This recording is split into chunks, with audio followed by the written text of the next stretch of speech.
சிவனவன் என் சிந்தையுள் நின்ற அதனால் அவனருளாலே அவன் தாழ் வணங்கி சிந்தை மகிழச் சிவபுராணம் தன்னை முந்தை வினை முழுதும் மோய உரைப்பன் யான்.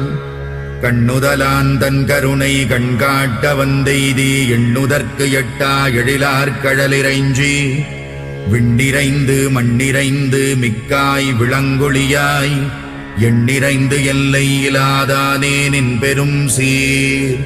புல்லாவினையேன் புகழுமாறு ஒன்றறியேன் புல்லாகிப் பூடாய் புழுவாய் மரமாகி பல்விருகமாகி பறவையாய் பாம்பாகி கல்லாய் மனிதராய் பேயாய் கணங்களாய் வல்லசுரராகி முனிவராய் தேவராய் செல்லா நின்ற இத்தாவரச் சங்கமத்துள் எல்லா பிறப்பும் பிறன்